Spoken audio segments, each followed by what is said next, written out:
Diplomatic editors हैं, सुरक्षा मामलों के जानकार हैं अखबारों में, उन्होंने जो बातें लिखी हैं वो भी मैं आपको अभी कुछ ही पलों में पढ़कर सुनाऊंगी। इस वक्त अपने मेहमान से आपको मिलवा देती हूँ। जी हाँ, कमेंट सेक्शन पूरा भरा हुआ था, प्रवीण साहनी जी कहाँ हैं? तो प्रवीण साहनी जी यहाँ हैं और मैंने उनसे बहुत गुजारिश करके ये वक्त लिया है आप लोगों के लिए। प्रवीण जी, इससे पहले कि मैं बाकी मुद्दों पर आऊँ, सबसे पहले आपका फर्स्ट रिएक्शन मैं जानना चाहती हूँ, क्योंकि मुझे याद है कि पिछले कई पॉडकास्ट में आपने इस तरफ इशारा किया था कि इस तरह का कोई बदलाव हो सकता है। क्या आपको ये अंदाजा था कि इस तरह की कोई खिचड़ी पक रही थी? देखिए, ये एक बहुत ही अच्छा डिफेंस एग्रीमेंट है इन तीनों मुल्कों के बीच में। याद करिएगा कि जब लड़ाई शुरू हुई थी 28 फरवरी को, तो उसके बाद मार्च और अप्रैल के महीने में ये 4 मुल्क थे जिसको क्वाड बोला जा रहा था कि वो एक साथ आ गए थे। वो 4 मुल्क थे पाकिस्तान, इजिप्ट, टर्की और सऊदी अरेबिया। ये चारों एक साथ आ गए थे और उनका काम क्या हो रहा था, वो क्राइसिस मैनेजमेंट कर रहे थे। देख रहे थे कि जितने भी खाड़ी मुल्क हैं वो किस तरीके से शांत करे जा सके। तो अभी जैसे मैंने आपके पिछले प्रोग्राम्स में भी बताया है, ये एक कोशिश थी ईरान की, जो 29 जून को ईरान के जो फॉरेन मिनिस्टर है अब्बास अरागची, उन्होंने खुलेआम बोली थी अपने दौरे रशिया और चाइना करके बाद। जब वो वापस आए थे तो उन्होंने बोला था कि ज़रूरत हमें है वेस्ट एशिया में एक नए रीजनल सिक्योरिटी फ्रेमवर्क की। तो वो जो 4 कंट्रीज़ थी उनमें से 3 कंट्रीज़ अब फॉर्मली आ गई हैं एक साथ इस रीजनल सिक्योरिटी फ्रेमवर्क में। और ये फ्रेमवर्क जो है बहुत अच्छी चीज़ है, क्योंकि अगर आप देखिएगा इस फ्रेमवर्क में कुछ ख़ास बातें हैं। पहली बात तो ये है कि ये बात कर रहे हैं about collective security. Collective security एक नया कॉन्सेप्ट है जो कि न्यू वर्ल्ड ऑर्डर के लिए है। इसके अंदर क्या होता है कलेक्टिव सिक्योरिटी में कि जो आपके आपस के मसले हैं वो आप बातचीत से हल करिए, और साथ में ये भी देखिए कि आपकी सिक्योरिटी तो आप चाहते हैं पर दूसरी की सिक्योरिटी का नुकसान ना करे। मिसाल के तौर पे जो ये अभी लड़ाई चल रही है सऊदी अरेबिया और यमन, ये हूतीस के बीच में, पर इसका हम आगे और बात कर सकते हैं। तो ये कलेक्टिव सिक्योरिटी तो एक बात हो गई। तो इसका मतलब ये है कि जब अमरीकी फौजें वेस्ट एशिया से बाहर चली जाएंगी, ये उसकी तैयारी हो रही है, और इसमें पाकिस्तान एक बहुत ही इम्पोर्टेंट रोल प्ले कर रहा है। और दूसरा इसमें इशू है कलेक्टिव डिटरेंस का। कलेक्टिव डिटरेंस का मतलब ये होता है कि आप एक साथ हैं, आपके जो दुश्मन हैं, अब इस केस में दुश्मन कौन है? इजराइल है। आपके दुश्मन को पता होना चाहिए कि अगर आप एक पे हमला करते हैं तो सब पे हमला है। इसका अमेरिका से कोई लेना देना बिल्कुल नहीं है। ये तो बल्कि वो अरेंजमेंट है जो ईरान के इनिशिएटिव से, पाकिस्तान की मदद से, चाइना और रशिया की बैकिंग से क्रिएट करा जा रहा है रीजन की शांति, स्टेबिलिटी और प्रॉस्पेरिटी के लिए। ये एक अलग चीज़ है, और इसके अंदर जो है सारे के सारे जो मुस्लिम कंट्रीज़ हैं उनको इनवाइट करा जा रहा है कि आप शिया सुन्नी में तकसीम मत करिए अपने आप को, सब एक साथ इसमें काम करिएगा। तो ये तो बहुत मुख्तसर जो है ये इसके बारे में बात हो गई। मुझे हैरानी हो रही है कि आप ये कह रहे हैं कि इसको शिया सुन्नी में ना देखा जाए। कई वेस्टर्न कमेंटेटर्स को सुन रही हूँ, पढ़ रही हूँ, और वो ये कह रहे हैं कि इसको ईरान के खिलाफ देखा जाए, कि एक सुन्नी एक तरह का अलायंस है ये, एक शिया ईरान के खिलाफ। तो पहली बात तो क्या इसको क्लियर होना चाहिए, और आप ये कह रहे हैं कि ईरान की इसमें रजामंदी है, तो ये बात मुझे हैरान करती है। दूसरा एक पक्ष जो मैं आपसे समझना चाहती हूँ वो ये कि इस पूरे जो मुआहिदा हुआ है, इसमें जो धर्म का पक्ष है उसको आप अगर ना भी देखना चाहें, तो ये तीनों देश ऐसा लगता है कि इसको पेश करना चाहते हैं कि एक तरह का ये सिक्योरिटी, लेकिन साथ साथ एक धार्मिक रिलीजियस अलायंस है, ये 3 इस्लामिक मुल्कों का अलायंस है। क्योंकि फिर एक वेस्टर्न कमेंटेटर ने ये कहा कि अगर आप इसको इस तरह से पेश करना चाहते हैं, उसको बाकायदा मक्का अकॉर्ड कहा जा रहा है, तो और बाकायदा तीनों देशों के नेता जाके नमाज पढ़ रहे हैं, वहां पर दिख रहे हैं, यानी विजिबली इसको दिखाने की कोशिश हो रही है कि ये एक तरह का मुस्लिम अलायंस है। तो फिर कल को फिक्र इस बात के लिए नहीं होनी चाहिए कि अगर कोई नॉन मुस्लिम अलायंस या एंटी मुस्लिम कंट्रीज अलायंस भी बनने लगे, क्योंकि अगर आप अपने को मुसलमान की तरह पेश करेंगे तो आपके खिलाफ भी उस तरह की राजनीति हो सकती है। देखिए, पहली बात तो ये है, ये अलायंस नहीं है। अलायंस का मतलब होता है मिलिट्री अलायंस। समझने की कोशिश करिए, ये कलेक्टिव सिक्योरिटी है और ये मक्का में हुआ था, इसलिए इसका नाम दे दिया गया है मक्का जॉइंट डिफेंस अग्रीमेंट। अगली बात ये है, आपको इस बात का ध्यान रखना है कि ये जो है, मैं आपको अब डेट्स ही बता देता हूँ कि मैं इस नतीजे पे क्यों पहुंचा हूँ। पर वो डेट्स बताने से पहले जो आपके वेस्टर्न कमेंटेटर्स बोल रहे हैं, उनको बताइएगा सबसे पहले जाके 7 अगस्त का जो पाकिस्तान का फॉरेन ऑफिस है, उनका जो प्रेस नोट आया है, उसको ध्यान से पढ़े और समझे। और उसके बाद उनको ये भी बोलिए, जो टर्किश प्रेसिडेंट है उर्दुगान, उन्होंने अपने कमेंट भी किए हैं इसके ऊपर, उसको इसके साथ पढ़िएगा तो बात एकदम साफ हो जाती है। तो ये कोई नई बात नहीं हुई है। देखिए, ऐसा था कि 28 फरवरी को लड़ाई शुरू हुई थी। हम जानते हैं कि अमेरिका और इजराइल ने धोखे के साथ ईरान पे हमला किया था। उसके बाद फर्स्ट फेज जो थी इस लड़ाई की, वो 8 अप्रैल को ख़त्म हो गई थी।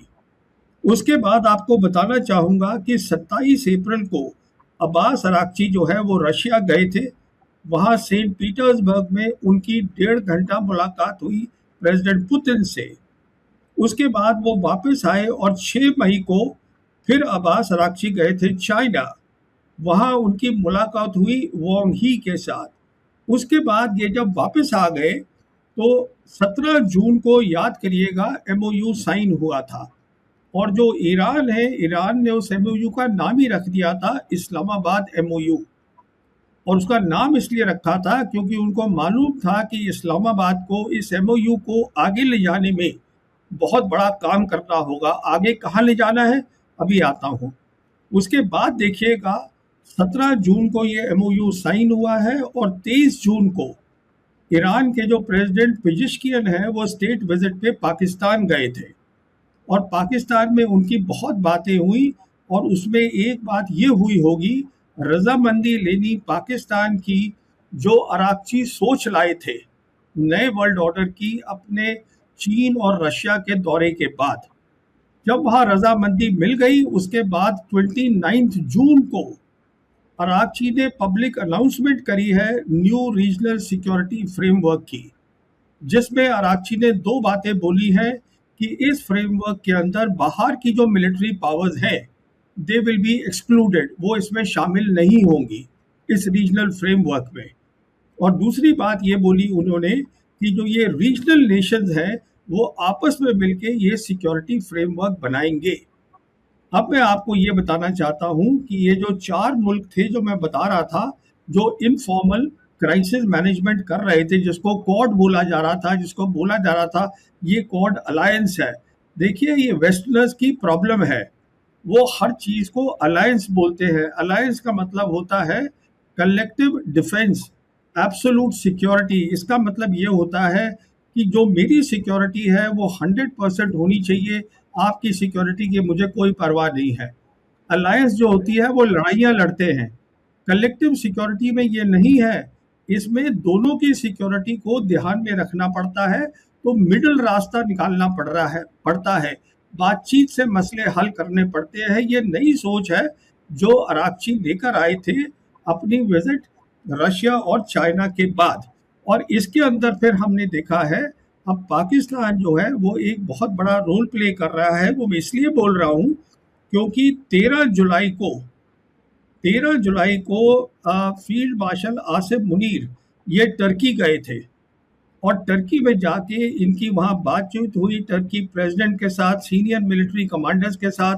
और ये वहाँ से जब सबकी तीनों पार्टीज की रजामंदी हो गई, उसके बाद ये अब इन्होंने साइन किया है। जहाँ तक इजिप्ट का ताल्लुक है, जो बातचीत हो रही है, टर्किश के फॉरेन मिनिस्टर बोल रहे हैं कि इजिप्ट भी इसको शामिल करेगा। आने वाले वक्त में मेरे हिसाब से वो थोड़ा मुश्किल रहेगा।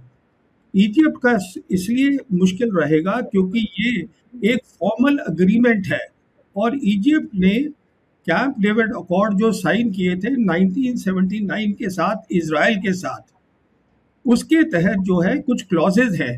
तो इजिप्ट कोई भी ऐसी अरेंजमेंट में नहीं जा सकता जो इजराइल के खिलाफ हो। जी। अब कैसे, तो कहने का मतलब ये है, मुझे मालूम नहीं आपके क्या फॉरेन कमेंटेटर्स बोल रहे हैं, इसका कोई अमेरिका से लेना देना नहीं है। ये अमेरिका की बेसिस आप देख लीजिए वो खाली हो रही हैं, हम देख रहे हैं उनकी जो 19 बेसिस हैं वो खाली हो रही हैं। उनका जो रीजनल हेडक्वार्टर कतर में होता था वो उन्होंने पहले शिफ्ट किया जॉर्डन में, फिर जॉर्डन में भी मिसाइल्स अटैक हुए, ड्रोन अटैक हुए ईरान के, तो अब उसको इसराइल ले गए हैं। ये है post war, post US forces जब निकलेंगी ये तब जो है इसको अभी ये सॉलिड करेंगे और इसको मजबूत करेंगे और इसको आगे ले जाएंगे। जी हाँ, तो फिर मैं आपसे सवाल ये ज़रूर पूछूंगी कि क्या ये यूएस के अल्टरनेटिव के तौर पर, कि अभी तक यूएस इस बात की ज़मानत लेता था अमेरिका कि मेरी सुरक्षा, आपकी सुरक्षा मेरी जिम्मेदारी, और मेरे जो बेसिस हैं मिलिट्री वो आपके यहाँ रहेंगे और इसके बदले में आप मुझे इतना रुपया पैसा देंगे, क्या ये सब कुछ बदल रहा है? एक ही पल में आती हूँ इस बात पर, क्योंकि मैं फिर कॉमेंटेटर्स को सुन रही हूँ अलग अलग, और वो ये कह रहे हैं कि ये पूरी तरीके से ब्रेक डाउन है, यूएस लेड ऑर्डर का बाकायदा इन शब्दों का इस्तेमाल किया जा रहा है, game is over, we are finished. तो मैं आपसे समझूंगी, लेकिन उससे पहले मुझे मालूम है कि भारत के दर्शक खासकर इस बात को समझना चाहते हैं पाकिस्तान के नज़रिए से। अब देखिए, द हिंदू ने, मैं यहाँ पढ़ना भी चाहती हूँ साथ में, आर्टिकल छापा है, खासकर इंडियन एक्सप्रेस दोनों ने, वो ये कह रहे हैं कि सऊदी, पाकिस्तान, टर्की, ये जो ट्रिपल, उन्होंने भी अलायंस, आपको इस शब्द से आपत्ति है लेकिन उन्होंने भी इस अलायंस शब्द का इस्तेमाल किया है। ये सिर्फ ईरान के बारे में नहीं है, ये इजराइल के बारे में भी है, और सबसे बड़ी बात यह है कि ये भारत के बारे में है। ये कह रहे हैं कॉन्टेक्स्ट जो है भारत का है, और यूएस का घटता हुआ स्ट्रेटेजिक प्रेजेंस वेस्ट एशिया में उसको दर्शाता है। इसके अलावा वो ये कह रहे हैं कि ये तमाम जो कंट्रीज़ हैं, यानी इसके अलावा और फिर आगे बढ़ता है ये जो एनालिसिस है। अब इंडियन एक्सप्रेस पे आ जाते हैं, तो इंडियन एक्सप्रेस क्या कह रहा है? इंडियन एक्सप्रेस ये कह रहा है कि मक्का जो अग्रीमेंट हुआ है इसकी प्राइमरीली ये क्या करने की कोशिश हो रही है। तो यहाँ पे ये कहते हैं कि पाकिस्तान जो अकेला न्यूक्लियर पावर इस्लामिक वर्ल्ड में है पूरा, यानी अकेला मुस्लिम कंट्री जिसके पास न्यूक्लियर पावर है, उसका डिफेंस पैक्ट हो रहा है नेटो के दो बड़े मेजर कंट्रीज में से एक कंट्री यानी टर्की के साथ, और गल्फ की सबसे बड़ी इकोनॉमी के साथ। और इस सब को मिला जुला कर भारत के लिए दोनों अखबार एक खतरे के तौर पर पेश कर रहे हैं। आप सहमत हैं? मैं बिल्कुल किसी भी चीज़ से सहमत नहीं हूँ। पहली बात आपने बोला अलायंस, देखिए कहने की बात नहीं है, आप प्रेस नोट जाके देख लीजिए पाकिस्तान ने जो रिलीज़ करा है, ये जो फॉर्मल चीज़ आई है वो इसको बोल रहा है joint defence agreement. Alliance word का इस्तेमाल नहीं किया जा रहा है। तो अगर कमेंटेटर कर रहे हैं तो वो कमेंटेटर की प्रॉब्लम है। दूसरी बात यह है कि देखिए टर्की जो है वो उसकी आज वो एक क्रॉस रोड्स पे खड़ा है, और ऐसा लग रहा है टर्की ने एक बहुत बड़ा फैसला ले लिया है। क्रॉस रोड पे क्यों क्यों खड़ा है?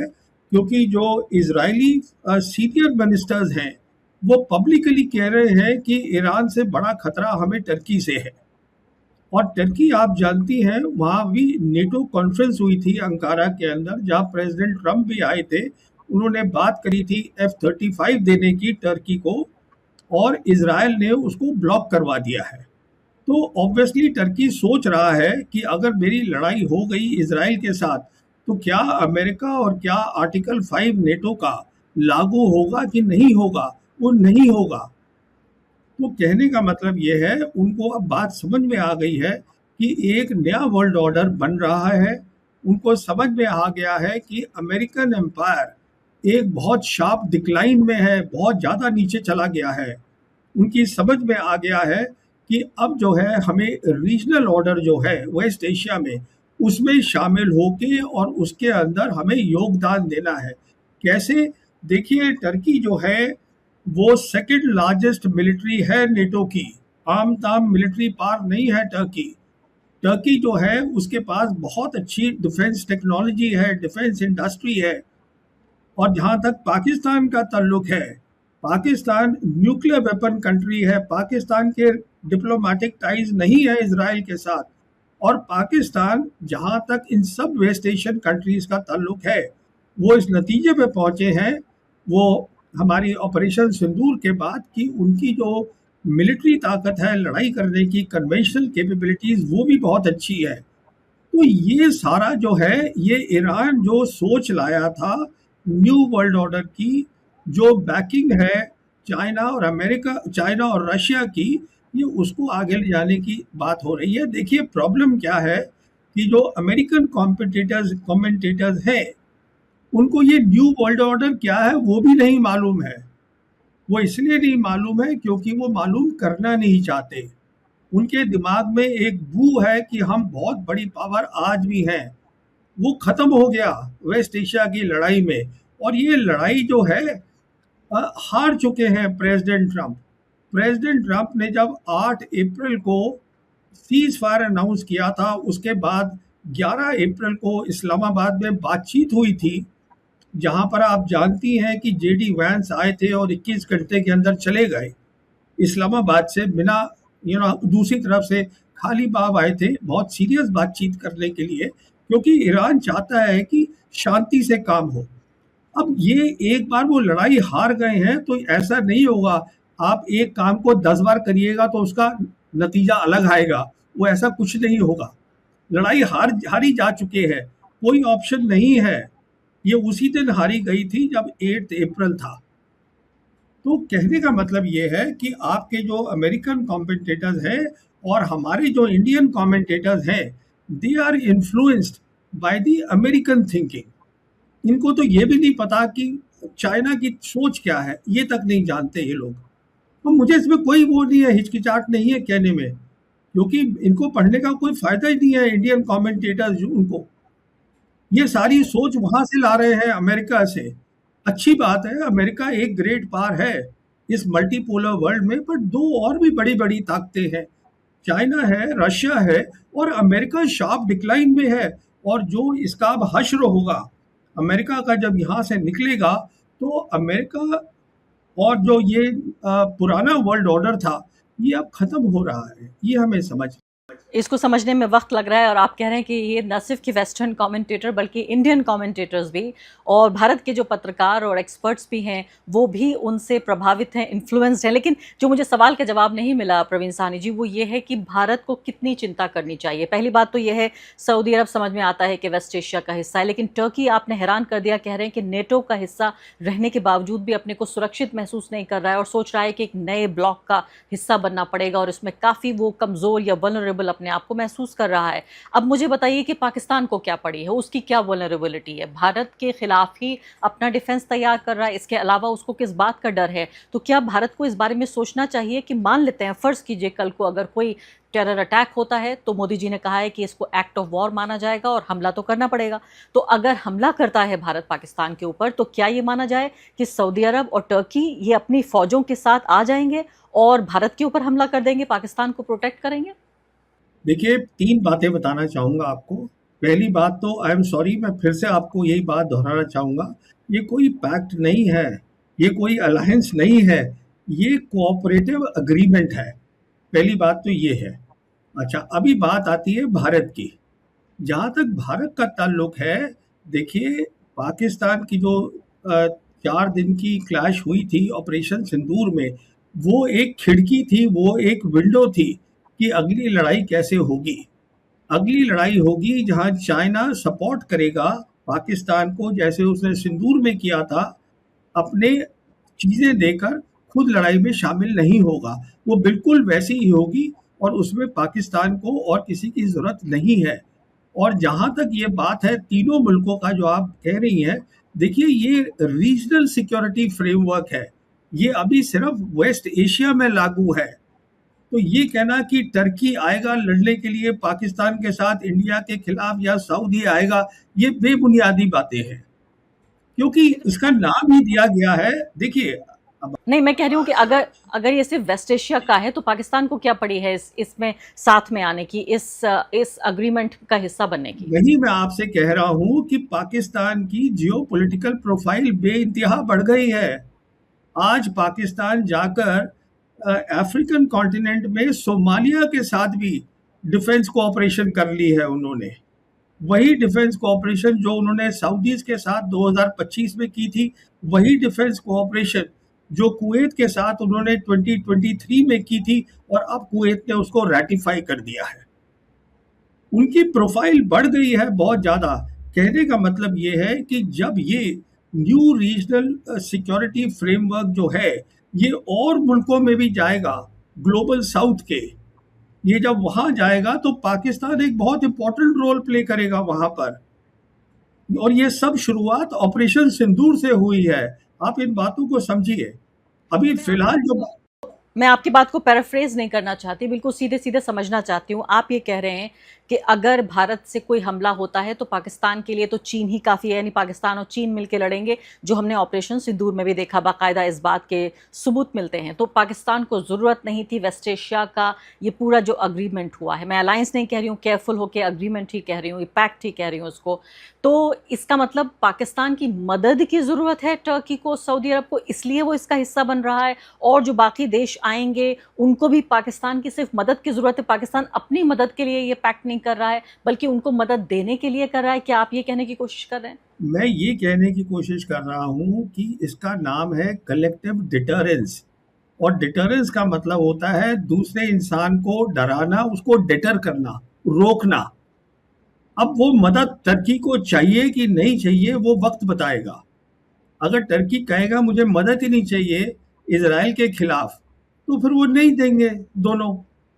अगर टर्की अभी जो चीज़ अभी हुई है वो ये है कि जब इजराइल अपनी कैलकुलेशन करेगा लड़ाई की, उसमें इस बात को शामिल करेगा कि ये तीनों जो हैं इन्होंने कलेक्टिव डिटरेंस बनाया है, विच मीन्स एक के ऊपर अटैक होगा तो सब पर अटैक है।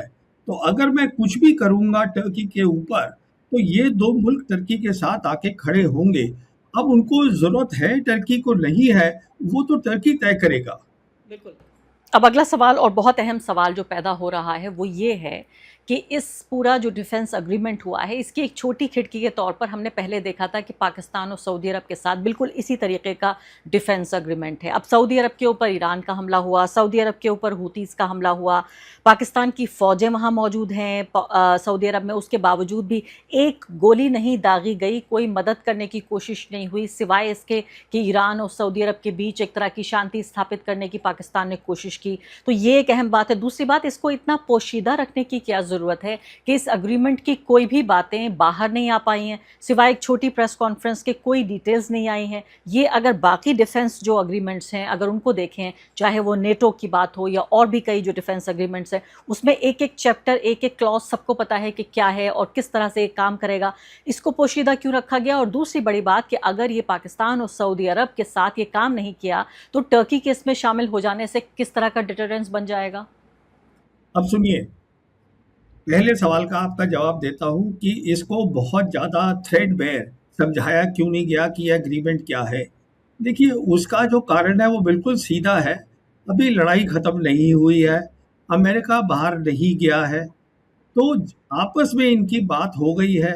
उसको डिटेल बताने की क्या ज़रूरत है? वेस्ट के अंदर जो है, हमारे मुल्क में हर जगह लोग गेस कर रहे हैं, तो अच्छा है गेस करते रहें।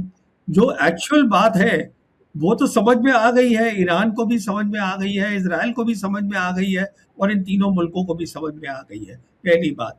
दूसरी बात, जब हम बात करते हैं कलेक्टिव डिफेंस, वही मैं आपसे कहने की बात कह रहा हूँ, ये बात अभी वक्त लगेगा समझने में, ये नई चीज़ क्या है। ये नई चीज़ ये नहीं है कि पाकिस्तान को जो है वो हूती से लड़ाई करनी है क्योंकि उसने सऊदीज़ के साथ डिफेंस एग्रीमेंट करा है। देखिए, बात ये है कि सऊदीज़ और यमनीज़ जो हूतीज़ हैं, इनका जो प्रॉब्लम है वो कोई 12 साल पुराना है। अभी ये बढ़ गया है और सऊदी की बेवकूफ़ी से। अब वो एक it's a matter of detail कहेंगी तो वो भी मैं बता दूंगा। तो अभी पाकिस्तान का इसमें रोल क्या रहेगा कि दोनों साइड से बातचीत करके और देखना है कि किस तरीके से एक वाया मीडिया एक तरीका निकाला जा सके। देखिए, आप अपनी ज्योग्राफी नहीं बदल सकते हैं। और जहाँ तक यमनीज का ताल्लुक है, यमनीज आज बहुत ताकतवर हो गए हैं, और यमनीज जो हैं वो ईरान के साथ खड़े हैं, ईरान उनके साथ खड़ा है। तो सऊदीज को समझना पड़ेगा कि हम दोनों तरफ का गेम नहीं खेल सकते। हम जो है अमेरिका के साथ भी खड़े हैं, हम इसमें भी खड़े हैं, वो नहीं होगा। ये सऊदीज की प्रॉब्लम है। देखिए यूएई जो है उसका कहीं जिक्र भी नहीं हो रहा है।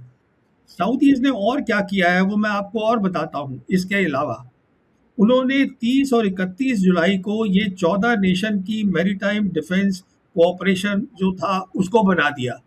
14 मुल्क ले आए वो। उसमें सारे खाड़ी के मुल्क हैं, गल्फ कंट्रीज माइनस यूएई, कि हम जो है वो रेड सी को खोलेंगे। अब ये जो एग्रीमेंट है मैरीटाइम का, वो भी अब इसका हिस्सा हो गया। ये जो मक्का का डिफेंस जॉइंट डिफेंस एग्रीमेंट है। अभी तो हमें ये दो जो वर्ड्स हैं, जब तक इसकी समझ में नहीं आएगी, in the new world order जो बन रहा है, कलेक्टिव सिक्योरिटी क्या होती है, sorry, collective security and collective deterrence, ये दो वर्ड्स को समझना है। और इसकी समझ के लिए जाना पड़ेगा आपको 2023 को। You have to go back to 2013 वो समझने के लिए। अब वो it's a matter of details, क्योंकि ये उस समय इजाद हुई थी, ये इजाद हुई थी शी जिनपिंग और प्रेसिडेंट पुतिन के बीच में मॉस्को में। और इसके बाद फिर उसी साल प्रेसिडेंट शी जिनपिंग ने belt and road initiative announce किया था। तो ये वो जो सोच है वो अरागची यहाँ लेकर आए हैं कि पहली बार जो एक विजन था उसको ग्राउंड पे बनाया जा रहा है, जिसके अंदर विजन लाए हैं ईरानी, बैकिंग है इन दो ग्रेट पास की, चाइना की और रशिया की, और इसमें हैवी लिफ्टिंग जो है वो पाकिस्तान कर रहा है, टर्की कर रहा है। अब टर्की भी उसमें शामिल हो गया है। पाकिस्तान और टर्की के जो रिलेशंस हैं बहुत अच्छे हैं, इसीलिए 13 जुलाई को फील्ड मार्शल मुनीर गए थे मिल अंकारा, और वहाँ एयरपोर्ट पे उनको प्रेसिडेंट एर्दोगान ने रिसीव किया था। उनके बहुत अच्छे रिलेशंस है। तो कहने का मतलब ये है कि इस बात सारी चीज़ को समझने के लिए आपको पहले न्यू वर्ल्ड ऑर्डर की सोच समझनी पड़ेगी। और जहाँ तक ये एग्रीमेंट है, मेरे हिसाब से इन्होंने बिल्कुल ठीक किया है कि पूरी डिटेल इसकी रिलीज नहीं करी है, क्योंकि अब अमेरिकन सोच रहे हैं कि ये ईरान के खिलाफ है, ये इसके खिलाफ है, उसके खिलाफ है। अरे ये किसी के खिलाफ नहीं है। ये अगर खिलाफ है किसी के, तो रीजन में जो मिस्चीवियस कंट्री है, जो टेररिस्ट कंट्री है, वो है इजराइल, ये उसके खिलाफ है। और इजराइल को मैसेज मिल गया है ऑलरेडी। कैसे मिल गया है इजराइल को मैसेज, वो भी सुन लीजिए। इजराइल को कैसे मैसेज मिल गया है कि जो इस साल का पेंटागन जो बजट है, जो मांगा है अमेरिका ने अपनी यूएस कांग्रेस से, जो पीट हेग्सेट ने मांगा है, जो उनके सेक्रेटरी ऑफ वॉर है, वो बजट है $1.15 ट्रिलियन। और उसके अंदर एक और भी स्टेटमेंट इंक्लूड करी है कि जो अमेरिकन फोर्सेस हैं, अमेरिकन इंटेलिजेंस है वेस्ट एशिया के लिए, वो दोनों को एक साथ काम करना चाहिए। कहने का मतलब ये है कि जब अमेरिकन फौजें यहाँ से चली जाएंगी, प्रेसिडेंट ट्रम्प यहाँ से चले जाएंगे वेस्ट एशिया से, तो जो सेंट्रल कमांड है और जो CIA है, वो प्राइम मिनिस्टर इजराइल के अंडर आ जाएंगी। ये इसका मतलब है, और ये उसके खिलाफ ये जॉइंट डिफेंस एग्रीमेंट बना है, और इजराइल इस बात को समझता है। बिल्कुल। अब बिल्कुल एकदम आखिरी और संक्षेप में 2 सवाल आपसे। पहली बात तो ये पूछना चाहती हूँ कि आप ये कह रहे हैं सीधे तौर पर किसी के खिलाफ नहीं है, तो मैं आपसे एक बार और सवाल पूछना चाहती हूँ कि क्या ये भारत के भी खिलाफ नहीं है? क्या ये जो इंडियन कमेंटेटर्स अखबार भर रहे हैं, अपने पर्चे सारे रंगीन कर रहे हैं, क्या ये बेवजह फिक्रमंद हो रहे हैं?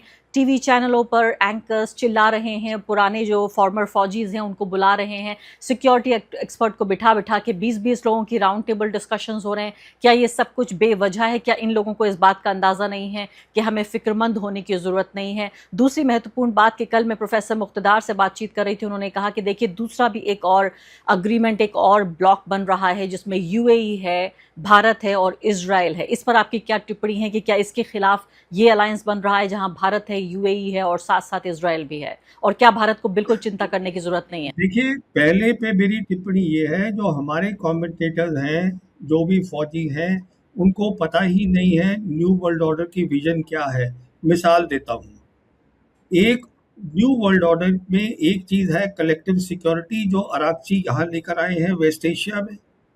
दूसरी है उसमें जिसको बोलते हैं सॉवरेन इक्वालिटी।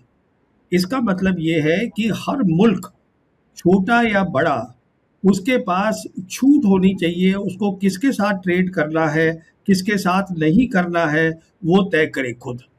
इससे जो है जो पूरी ग्रुपिंग है उसको कोई फर्क नहीं पड़ता। मिसाल के तौर पे जो हमारे यहाँ की सोच है वो अमेरिकन सोच है, जहाँ बताया जाता है अमेरिकन प्रेसिडेंट हम पे दबाव डालते हैं, अब हम तुम्हारे ऊपर 100% टैरिफ लगाएंगे अगर तुम रशियन ऑयल लोगे। इसमें सोच में ये नहीं है शामिल, पहली बात। दूसरी बात मैं ये बताना चाहूँगा, जो ये आप किसी प्रोफेसर की बात कर रहे हैं, अमेरिकन प्रोफेसर, देखिए वो जो सोच थी वो अलग है। वो है IMEC की, जो है ना वो India middle east Europe economic corridor, वो खत्म हो गया है। इंडिया हैज इंडिया के वहाँ से स्टेशन से ट्रेन जा चुकी है, इंडिया नीचे प्लेटफॉर्म पे खड़ा है।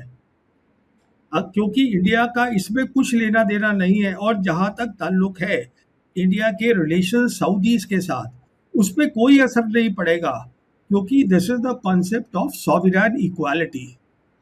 और जहाँ तक जंग का ताल्लुक है, जंग पाकिस्तान ही करेगा अगर करनी पड़ी, उसमें टर्की और या सऊदी की पाकिस्तान को ज़रूरत नहीं है। पाकिस्तान जो है, जो चीन उसकी मदद कर रहा है अपनी स्पेस कैपेबिलिटी से और जो बाकी हथियारों से, वो चालू है और वही आएगी। तो ये देखिए कंफ्यूजन इसलिए हो रहा है, मैं आपको बताता हूँ, क्योंकि पहली बात हमारे यहाँ भी जो सब मिलिट्री ऑफिसर्स हैं, आज भी जो लड़ाई की बात करते हैं, लड़ाई समझने के लिए कि नए 21st सेंचुरी वॉर क्या है, वो अमेरिका की तरफ देखते हैं, ना कि PLA की तरफ, चाइना की तरफ। अरे बाबा, लड़ाई तो आपको PLA से लड़नी है ना, न्यू वर्ल्ड ऑर्डर तो चाइना बना रहा है ना, उसको समझिए आप। जो पर हमारी वो आदत है कि वो जो है वो कलोनियल माइंडसेट है। अमेरिका जो है सबसे बड़ी पावर है, अमेरिका एक पावर है 3 बड़ी पावर में से, और उसमें भी अमेरिका का शार्प डिक्लाइन हो रहा है। इसलिए मैं अर्ज करूंगा कि आप बताएं इन सब हिंदुस्तानी कमेंटेटर्स को कि बाबा जाके न्यू वर्ल्ड ऑर्डर जो 2013 में बना था उसको जाके समझ लीजिए पहले। और उसके बाद फिर ये कॉलम लिखिए, फिर उसके बाद ये चर्चाएं कीजिए। ये अधूरा रहेगा डिस्कशन अगर आपसे मैं यूएस को लेकर सवाल नहीं पूछूंगी। आप बहुत आसानी के साथ ये कह रहे हैं कि एक बार यूएस यहाँ से चला गया। यूएस का तो बाकी बहुत इंटरेस्ट है वहाँ पर इजराइल को पालना इस इलाके में, यही तो यूएस का इंटरेस्ट है। अगर वेस्ट एशिया से अपने मिलिट्री बेस हटा लेगा और पूरा एक नया फ्रेमवर्क सिक्योरिटी का तैयार हो जाएगा। मुझे ये भी याद आ रहा है कि ये भी मैं भूल जाऊँगी बताना इस वक्त, ये अहम है कि मुझे याद है कि अब से शायद मेरे ख्याल से 2 हफ्ते भी नहीं गुजरे हैं, आपने एक वीडियो बाकायदा बनाकर ये समझाया था। उसके बाद मैंने भी आपसे बातचीत की थी कि आप कह रहे थे कि पाकिस्तान कैसे एक एंकर हो सकता है इस्लामिक सिक्योरिटी फ्रेमवर्क का। तो मुझे लगता है उसी के इर्द गिर्द ये भी जो अग्रीमेंट है नज़र आ रहा है, लेकिन उस पर किसी और रोज़ बात। मैं आपसे आखिरी बात यूएस को लेकर पूछना चाहती हूँ, वो ये कि क्या इससे यूनाइटेड स्टेट्स को कोई परेशानी नहीं है? क्या उसकी रजामंदी से हो रहा है, अपनी रजामंदी से वो अपने बेसिस निकाल रहा है? क्योंकि बात तो ये भी हो रही थी कि बेसिस क्या चीज़ है। बेसिस तो ये है कि वहाँ जो इंफ्रास्ट्रक्चर बनाया वो बर्बाद हो गया, रेडार वगैरह वो तमाम जो टूट गए हैं, दोबारा बना लेगा अमेरिका जब चाहेगा। अरब मुल्क अचानक नहीं नहीं अमेरिका से नहीं, सुनिए सुनिए सुनिए सुनिए सुनिए सुनिए सुनिए। पहली बात, आप बिल्कुल ठीक कह रही हैं। मैंने 2 हफ्ते या 3 हफ्ते पहले ही बोल दिया था अपने वीडियो में कि पाकिस्तान एंकर होगा नए रीजनल फ्रेमवर्क का। तो वो आज हो रहा है, जो मैंने उस समय बात बोली थी वो एक्चुअल हो रही है आज। अब बात आते हैं अमेरिका पे। देखिए, जहाँ तक इजराइल है, इजराइल को लड़ाई बंद नहीं करनी, इसलिए इजराइल ने ऑलरेडी उनके सेंट्रल कमांड और उसको CIA को अपने पास रखने की तरकीब बना ली है। और जहाँ तक अमेरिका का ताल्लुक है, अमेरिका का बहुत बड़ा नुकसान है। अमेरिका के पेट्रो डॉलर्स खत्म हो जाएंगे, जिसके ऊपर अमेरिकन एम्पायर बना है। पेट्रो डॉलर्स पे आप एक अलग करिएगा शो, जिसमें ये समझाइएगा कि पेट्रो डॉलर क्या चीज़ है, 1974 में कैसे आए थे, और उसके बेसिस के ऊपर जो अमेरिका है उसका यूएस डॉलर रिजर्व करेंसी कैसे बना दुनिया की, और कैसे वो सपोर्ट कर रहा है जो बेसिस हैं सारी की सारी दुनिया के अंदर, उनकी कोई 780 मिलिट्री बेसिस हैं, उसको सपोर्ट कर रहा है, वो नहीं कर पाएंगे। और मैं आपसे ये कह रहा हूँ जो आप बोल रही हैं कि जो उनका इंफ्रास्ट्रक्चर टूट गया है वो दोबारा बना ले। अरे भाई वो तभी दोबारा बनाएंगे ना अगर वो मुल्क उनको इजाज़त देंगे बनाने की। अगर वो खतरा है उसके लिए तो वो क्यों उनको इजाज़त देंगे? अब आप समझती हैं कतर कहेगा कि हाँ फिर से आप बना लीजिए, कुवैत कहेगा फिर से बना लीजिए, नहीं कहेंगे। उनको तो खतरा है ना, तो आसानी इतनी आसान चीज़ नहीं है। जो ज़मीन है वो अमेरिका की नहीं है। अगर अमेरिका की उन्होंने बेसिस का इजाज़त इसलिए दी थी, उनको लग रहा था इससे हमें सिक्योरिटी मिलेगी। अगर उससे उन्हें खतरा मिल रहा है तो वो क्यों इजाज़त देंगे कि आप यहाँ आके बेसिस बनाइएगा। मुझे लगता है कि एक और बड़ी डिस्कशन के लिए ये तैयार हो चुकी हूँ। मैं आपसे पूछूंगी अगली बार, क्योंकि ये सिर्फ मिलिट्री ही खाली कोऑपरेशन दोनों देशों के बीच या डिपेंडेंस नहीं है, बल्कि इसके अलावा बड़ी बड़ी अमेरिकन कंपनियां, मतलब आप सोचिए यूएई, सऊदी अरब, ये पूरे ज़्यादातर जो गल्फ कंट्रीज हैं, ये तो अमेरिकी जो कंपनियां हैं उनकी बेसिस पे खड़े हुए ताश के पत्तों की तरह ढह